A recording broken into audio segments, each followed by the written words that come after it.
Righto, I have one of these Rhino Aluminium attic access ladders. I just got this from Bunnings yesterday, $319. And I thought it might just be good to document this on video, me installing this into my garage, which is where I'm doing a bit of a renovation at the moment. Where I intend to put it is in between these two trusses. They are spaced 600 from center to center truss, so this is said to be ideal for that. Now, I didn't see any videos online about installing these, and I thought, why not just document this as I do it? It might help someone else out there who would like to install one of these. All right, so let's open this bad boy up. It says it's 150 kilos maximum load. I was looking online for a few different options. I was even considering making my own, but I've seen the prices anywhere up to $2,000 for one of these. When I saw that it came from Bunnings, I could just go down the road and pick it up. I thought, you beauty. And it's got an aluminium ladder. I didn't really want the timber ladder.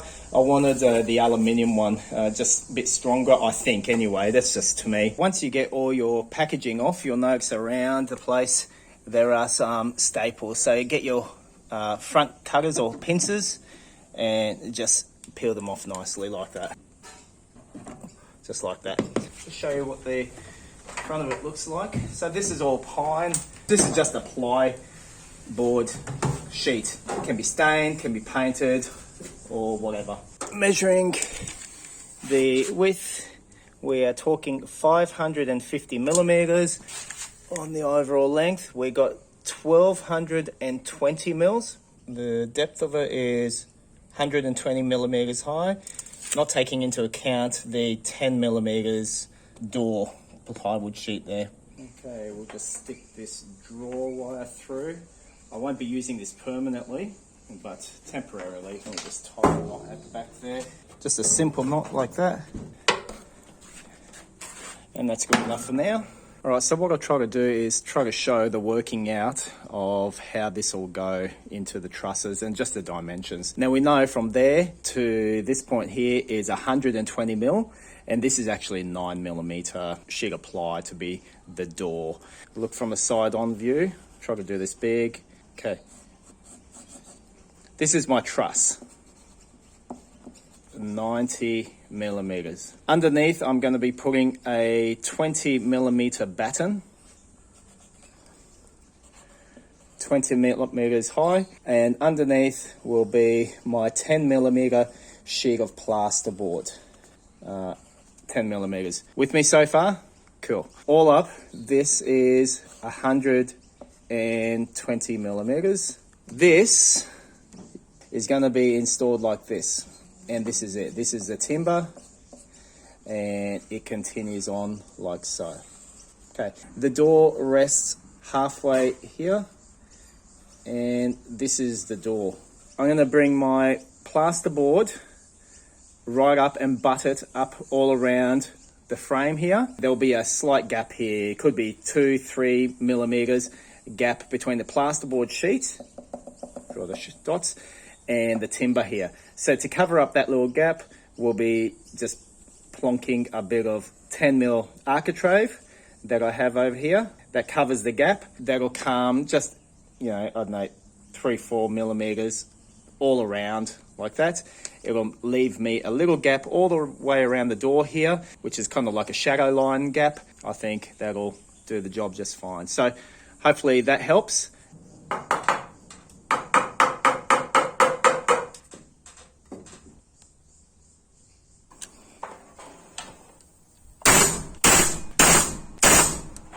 Got a couple of packers that I'm just going to be sticking like this. And that's fine. And when I put it into place, I'm going to be drilling the screws or the bolt straight through both the packer and the stud here for extra strength. Okay, so we need to have a bit of a support from the top because it's going to get installed from above the trusses. And I kind of need these sort of timbers here on each end for it to be able to lay flush on top of the truss. So all I'm going to be doing is just putting some timbers here. This is all temporary. And and I'm just going to screw it in. It's all going to come out later. Cool, we'll do the same at the other end as well.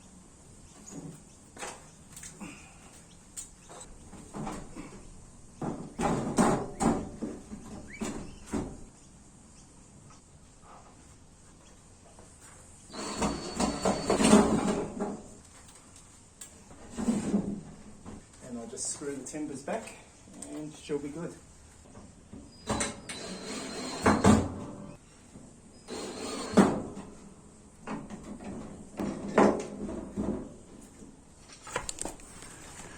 And you can see there's a bit of a nice gap that goes around, and that's perfectly fine.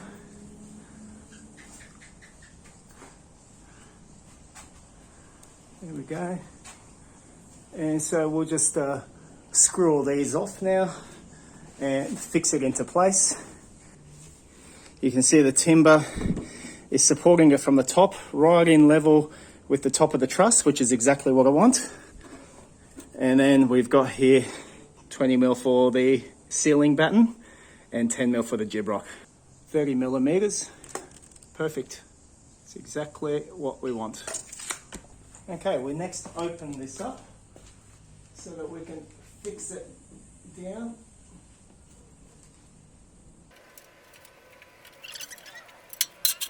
Okay, and now I'm just pretty much just going to be fixing it off.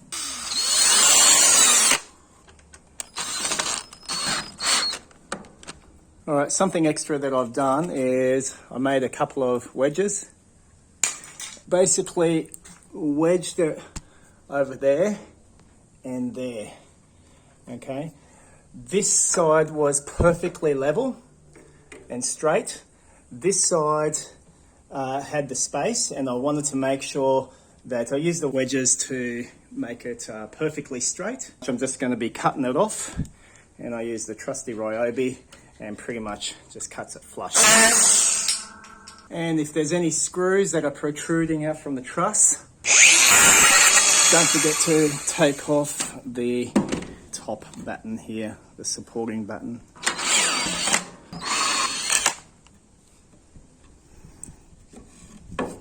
Okay, so I now have to determine how long the legs on this ladder actually needs to be.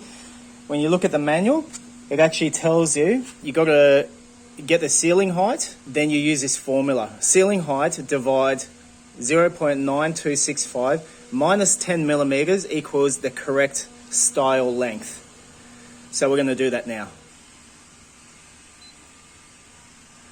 My ceiling height, 2490. All right, so using that formula, and I get 2677 millimeters. That's the length that my stiles needs to be, from that corner all the way down to here.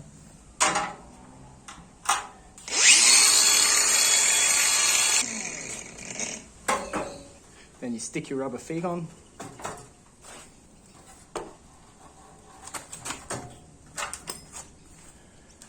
And voila,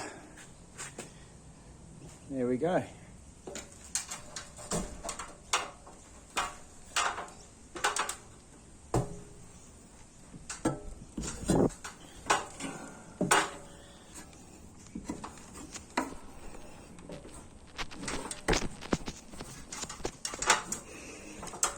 You'll notice it has this little handrail thing here too. That's pretty good. Let's fold this thing away. Let's lift it up. And up we go. The spring on it is actually quite strong. Like, I'm feeling it, you know, it comes down to a certain point and then it locks into place. So yeah, it's just something to be mindful of. And up we go.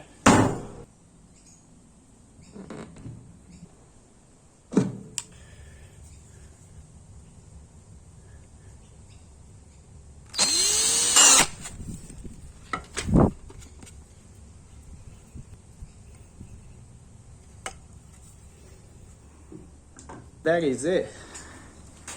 That is the Rhino attic ladder from Bunnings, $319. Yeah, I hope this video helped. Yeah, throw in a comment if you found it helpful. That's always great. If you've got any questions, anything else I can help with, simply leave something in the comments field. Alrighty, thank you for watching, and we are through.